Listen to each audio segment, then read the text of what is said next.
यीशु ख्रीष्टको प्यारो नाममा फेरि पनि यहाँहरू सबैलाई जय मसीह अनि नमस्कार। यहाँहरूलाई फेरि पनि साँचो शान्ति पोडकास्टमा स्वागत छ। हामी यहाँहरूलाई धेरै धन्यवाद भन्न चाहन्छौँ र आजको दिनसम्म हामीलाई सुनेर साथ दिइराख्नु भएको छ।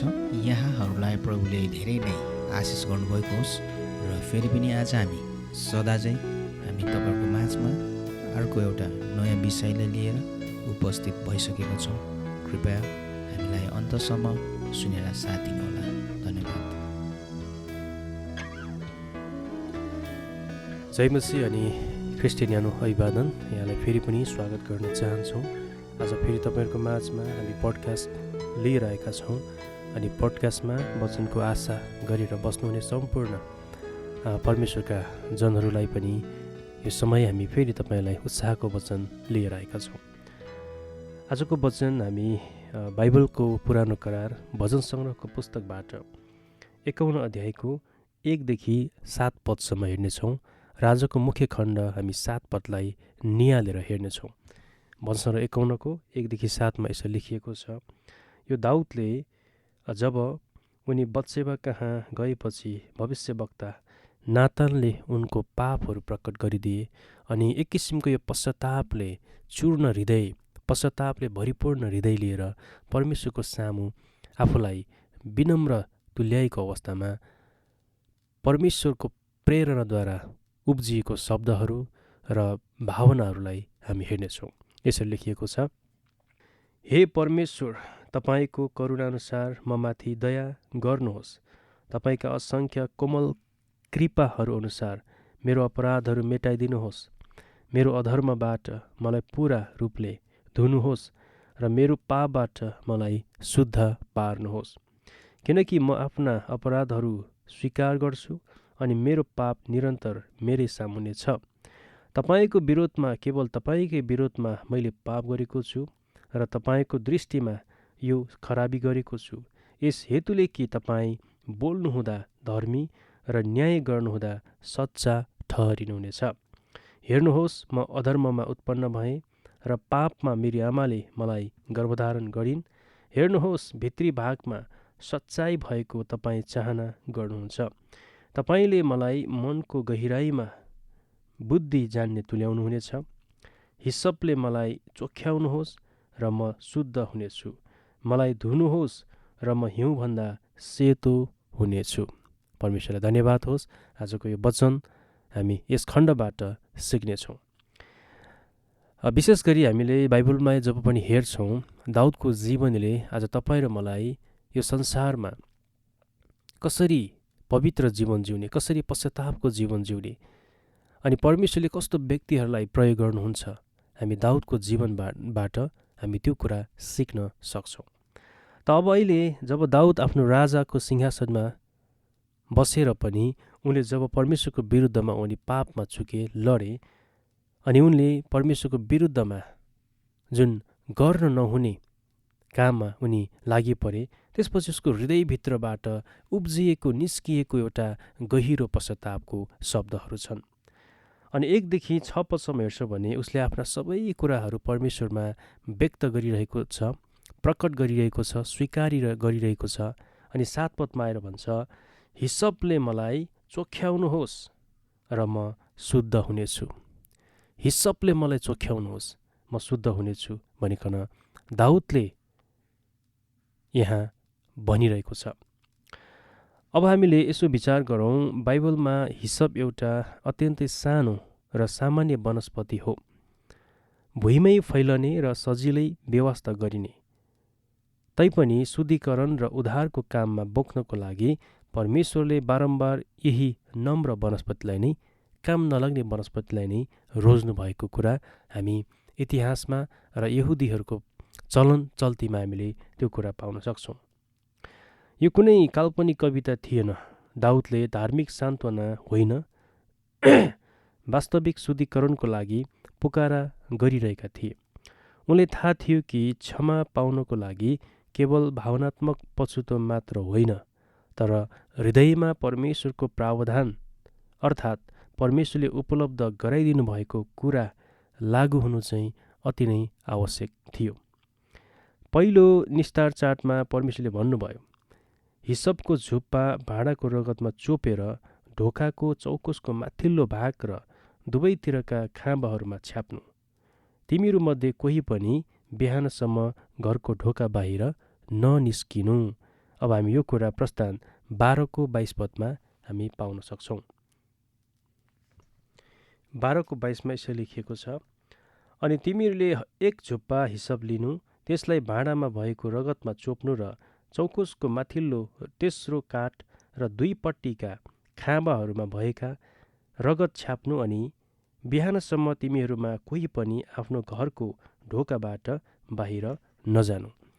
अब प्राय गरी विशेष यो इजरायलीहरूको समयमा जब उनीहरू मिस्र देशबाट फर्केर आए अनि परमेश्वरले उनीहरूलाई उद्धार गरेको, त्यो दासत्वबाट छुटकारा दिएको कारणले एउटा सम्झना र चिन्हको लागि उहाँले चाहिँ यो आज्ञा दिनुभएको थियो। यहाँ एउटा यस्तो सत्यता छ जुन हामीले ध्यान नदिएको हुनसक्छ। भाँडामा भएको रगतले कसैलाई पनि बचाएको थिएन। घरभित्र रगत हुनु सक्थ्यो, तर यदि त्यो लगाइन भने न्याय दण्ड आउँथ्यो नै। रगतको बारेमा जान्नु, रगतलाई आदर गर्नु वा रगतको प्रशंसा गर्नु, यसमध्ये कुनैले पनि इजरायललाई बचाएनन्। जब आज्ञाकारी भएर व्यक्तिगत रूपमा रगत लागू गरियो तब मात्र मृत्युबाट बाँचेको छ। हिसपले रगत बनाएको होइन, यसले केवल परमेश्वरले दिनुभएको कुरालाई अर्थात् रगतलाई लगाउने गर्ने काम गर्थ्यो। यही सिद्धान्त नयाँ नियममा पनि स्पष्ट रूपमा व्याख्या गरिएको छ। जब मोसाले व्यवस्थाको हरेक आज्ञा मानिसहरूलाई सुनाइसके तब उनले बाछा र बोकाहरूको रगत, पानी, रातो ऊन र हिसपका स्याउलाहरूसहित व्यवस्थाको पुस्तकमाथि र सबै मानिसहरूमाथि छर्के। हामीले यो कुरा हिब्रू 9को 29 पदमा हामी पाउन सक्छौँ। प्रयोग बिनाको प्रावधानले कहिले पनि रूपान्तरण वा परिवर्तन ल्याउन सक्दैन भन्ने सन्देश आज यो कुरा यो खण्डले हामीले बुझ्न सक्छौँ।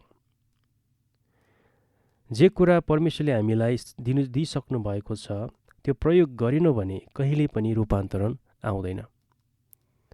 आज दाउदले हिसपलाई कुन प्रकारले, कुन उद्देश्यले प्रयोग गरे, जुन उद्देश्यले, जुन प्रयोगले गर्दा दाउदले साँचो पश्चाताप गर्ने त्यो भित्रको सामर्थ्य उनले प्राप्त गरे। उनले एउटा हिसप, जुन वनस्पति भुइँमा फल्ने, मानिसहरूले कुल्छने त्यो हिसपलाई पनि उनले आफूलाई यति साह्रो नम्र आफूलाई पारेर मलाई त्यो हिसपले चोख्याउनुहोस् भनेर परमेश्वरसँग यति नै ठुलो नम्रताले उनले आफूलाई मागेको कुरा छ। अब हिसप फेरि क्रुसमा देखा पर्छ है। पुरानो करारदेखि लिएर नयाँ करारसम्म त्यो हिसपलाई कसरी परमेश्वरले रूपान्तरण गर्दै ल्याउनु भयो, यसको गहिरो अर्थ वर्तमान अहिलेको क्रिस्चियनहरूले, विश्वासीले कसरी बुझोस् भनेर चाहना गर्नुहुन्छ। आज हामी त्यो कुरा पनि हेर्दै जानेछौँ। हिसपले फेरि क्रुसमा देखा पर्छ। त्यही सिरकाले भरिएको एउटा भाँडो राखिएको थियो। यसकारण सिरकाले भरिएको स्पन्ज एउटा हिसपको हाँगामा राखेर तिनीहरूले उहाँको मुखमा पुर्याइदिए। यूहन्ना 19को 29 पदमा यो कुरा हामी पाउन सक्छौँ। यसु नै साँचो निस्तारको थुमा हुनुहुन्छ, निस्तारको पाठो हुनुहुन्छ, नयाँ ढिक्का बन्नलाई पुरानो खमिरलाई निकाल्न, किनकि तिमीहरू वास्तवमा अखमिरी नै हो। हाम्रो निस्तारको थुमा ख्रिस्टको बलिदान भइसकेको छ। हामीले 1 कोरिन्थी 5को 7 पदमा त्यो कुरा पाउन सक्छौँ। 5को 7 पदमा यसो लेखिएको छ, यसकारण पुरानो खमिर निकालेर शुद्ध पार कि तिमीहरू नयाँ ढिक्का हुन सक, जस्तै अखमिरी तिमीहरू छौ पनि, किनकि ख्रिस्ट पनि जो हाम्रो निस्तारको पाठ हुनुहुन्छ हाम्रा निम्ति बलिदान हुनुभएको छ। आमेन, होइन? अब हाम्रो लागि चाहिँ उहाँ निस्तारको पाठो बनेर बलिदान भइसक्नु भयो। त्यसैले मिश्र देशमा रगत लगाउन प्रयोग भएको हिसप कल्वरीमा फेरि माफ गर्नुहोला, त्यसैले मिश्र देशमा रगत लगाउन प्रयोग भएको हिसप कल्वरीमा फेरि देखा पर्छ, जुन रगतले पहिले ढोकाका चौकोसहरू ढालेको थियो। त्यसले अब अन्तस्करणलाई नै शुद्ध पार्छ। तब मात्र जब त्यो लगाइन्छ। अब मानिसले के कुरा बुझ्नुपर्छ भने अब जब हामी परमेश्वरलाई पछ्याउँछौँ, उहाँको बारेमा सिक्दै जान्छौँ, जसरी हिस्सपलाई आफ्नो पाप क्षमाको लागि, पश्चातापको लागि दाउदले प्रयोग गरे, उनले हृदयदेखि नै त्यसलाई स्वीकारे। त्यसरी नै अब आएर हामीले त्यो हिस्सपलाई प्रभु येशू ख्रीष्टको शरीरबाट बगेको रगतद्वारा पाउने पापको छुटकाराको चित्रण गर्दछ। यहाँ नै धेरै मानिसहरू अल्झिन्छन् र सोध्छन्, यदि मेरा सारा संसारको पापको लागि येशू मर्नुभयो भने किन अझै पनि पाप संसारमा छन्? किन पनि हराएका छैनन्? किन अझै हिंसा, घृणा र अन्धकार छन्? यसको सरल जवाब, रगत सबैको लागि पर्याप्त छ, तर विश्वासद्वारा व्यक्तिगत रूपमा लागू गर्नु आवश्यक छ। जसले प्रभु येशू ख्रीष्टको जीवनबाट, शरीरबाट बगेको रगतमाथि विश्वास गर्दछ, त्यो व्यक्तिको जीवनमा मात्रै परमेश्वरले काम गर्न सक्नुहुन्छ। धेरैका लागि रगत अझै पनि भाँडामा नै छ। मानिसहरू येशूको बारेमा जान्दछन्, उहाँको बलिदान र उहाँको रगतको बारेमा गीत गाउँछन् अनि पवित्र शास्त्रले बहस गर्छन्, तर उनीहरूले कहिले पनि आफ्नो पश्चाताप, समर्पण र व्यक्तिगत विश्वासद्वारा यसलाई लागू गर्दैनन्। मिश्र देशमा जस्तै रगत उपलब्ध भए पनि जहाँ रगत लगाएका थिएनन् त्यहाँ विनाश नै भयो। कति अचम्मको कुरा, जब मोसाद्वारा व्यवस्थामा जुन घरको चौकसमा रगत लगाइन्थ्यो त्यो घर बाँचिन्थ्यो भने रगत नलगाइएको घरमा परमेश्वरबाटको श्राप र दण्ड आएको थियो। अब तार्किक रूपमा हामीले यसरी सोच्न सक्छौँ कि जसरी औषधिले घातक रोग निको पार्न सक्छ, तर यदि त्यो बोतलमै रह्यो भने त्यसले कहिले पनि मानिसलाई यसले निको पार्न सक्दैन। पानीले मरुभूमिमा मर्दै गरेको मानिसलाई बचाउन सक्छ, तर यदि यसले त्यसको बारेमा कुरा मात्रै गर्यो भने त्यो मानिस बाँच्न सक्दैन। प्रयोग बिनाको प्रावधानले कहिले पनि बचाउँदैन। येशूको रगत सिद्ध, शक्तिशाली र पूर्ण छ, तर यसले तब मात्र शुद्ध पार्छ जब यो व्यक्तिगत रूपमा हामीले हाम्रो जीवनमा यसलाई हामी विश्वास गर्छौँ र यसलाई हामी स्वीकार गर्छौँ। हिस्सपले हामीलाई नम्रता, आज्ञा पालन र जिम्मेवारी सिकाउँछ। दाउदले आफूलाई हिस्सपले धुनुहोस् भनेर जुन दाउदले भन्दै गर्दाखेरि त्यो हिस्सपले चाहिँ हामीलाई यी तीनवटा कुराको बारेमा सिकाउँछ। पहिलो नम्रता, आज्ञा पालन र जिम्मेवारी। नम्रता, किनकि यो भुइँमा उम्रने वनस्पति हो। भुइँमा भएका सबै कुराहरूले एउटा नम्र र झुकेको अनि त्यसले चाहिँ एउटा इमान्दारिता देखाउँछ भने आज्ञा पालन, किनकि परमेश्वरले भन्नुभयो कि हिस्सपद्वारा नै रगत लगाउनु पर्थ्यो अनि त्यो चाहिँ इजरायलीहरूलाई दिएको एउटा आज्ञा हो भने आज हामीले पनि प्रभु येशूले भन्नुभएको वचनअनुसार आज्ञा पालना गरेर जियौँ भने हामीले चाहिँ एउटा आज्ञा पालना गरेको प्रमाण हुँदछ। र तेस्रोमा जिम्मेवारी, किनकि यो घरको मुख्य व्यक्तिको जिम्मेवारी थियो। परमेश्वर त्यस्ता पात्रहरू खोज्नुहुन्छ जो उहाँको सत्यताको प्रशंसा मात्र होइन, त्यसलाई लागू गर्न चाहन्छन्। उद्धार अनुग्रहद्वारा प्राप्त गरिन्छ, तर आज्ञाकारी विश्वासद्वारा प्राप्त गरिन्छ। इसाई हुनु धार्मिक होहल्ला गर्नु मात्र होइन, यो त भित्री शुद्धिकरण र परिवर्तन जीवन हो। के येशूको रगत तपाईँले जानेको विषयमा मात्र हो कि तपाईँको जीवनमा लागू गरिएको कुरा हो? आज तपाईँ र मेरो लागि अति नै चुनौतीपूर्ण वचन। त्यसकारण दाउदले भजन सङ्ग्रहको पुस्तक 51 अध्यायको 7 पदमा यसरी भन्दछ, 6 देखि पढेछु म। हेर्नुहोस्, भित्री भागमा सच्चाइ भएको तपाईँ चाहना गर्नुहुन्छ। तपाईँले मलाई मनको गहिराईमा बुद्धि जान्ने तुल्याउनुहुन्छ। हिस्सपले मलाई चोख्याउनुहोस् र म शुद्ध हुनेछु। मलाई धुनुहोस्, म हिउँभन्दा सेतो हुनेछु। दाउदले यति धेरै कन्फिडेन्स साथ भनेका छन् कि हिस्सपले मलाई धुनुहोस् प्रभु, म हिउँभन्दा पनि सेतो हुनेछु। कति परमेश्वरको शक्तिशाली कुराहरू त्यहाँ हामी पाउन सक्छौँ। हिउँभन्दा सेतो, के संसारमा हिउँभन्दा सेतो कुनै कुरा छ? के संसारमा हिउँभन्दा सेतो कुनै त्यस्ता वस्तुहरू छन्? अवश्य पनि छैन।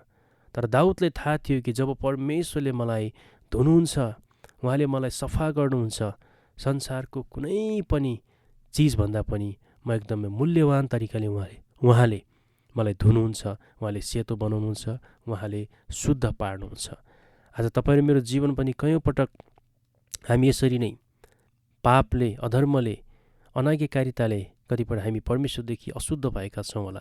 दाउदले जस्तै पश्चाताप भएर हामी जब धुन माग्छौँ, उहाँले तपाईँ र मेरो सिन्दुरे रङ्गको पाप पनि हिउँ झैँ सेतो पारिदिनुहुन्छ। धन्यवाद आजको वचन सुनेर आशिष पाउनुभएको छ। यसबारे धेरै जानकारीको लागि हाम्रो कमेन्टमा यहाँले सुनेर यसमा कमेन्ट गर्न सक्नुहुन्छ। तपाईँहरूलाई कस्तो लागेको छ अथवा कुनै सल्लाह प्रतिक्रिया छन् भने हामीलाई सुझाव पनि दिन सक्नुहुन्छ। सुनिदिनु भएको लागि धन्यवाद। यहाँहरू सबैलाई जय मसीह अनि नमस्कार। साँच्चै नै हामी यो विश्वास अनि आशा राख्दछौँ हजुरहरू प्रभुको वचनलाई सुनेर आशिषित हुनुभएको छ अनि अझै परमेश्वरबाट त्यो आशिषहरू पाउन चाहनुहुन्छ भने कृपया हामीलाई अझै पनि आउने दिनहरूमा हामीलाई सुनेर साथ दिनुहोला। र अझै तपाईँले आजको वचनबारे केही प्रश्नहरू उठेको छ अनि केही जिज्ञासाहरू छन् भने कृपया निसङ्कोच हामीलाई सल्लाह अनि सुझावहरू दिनुहोला। अनि हाम्रो इमेल ठेगाना यस प्रकार छ शान्ति तिमीलाई @sachosantiministries.org मा तपाईँले हामीलाई सन्देशहरू पठाउन सक्नुहुन्छ। हुन्छ, सुनिदिनु भएकोमा धन्यवाद। फेरि पनि यहाँ सबैलाई जय मसीह अनि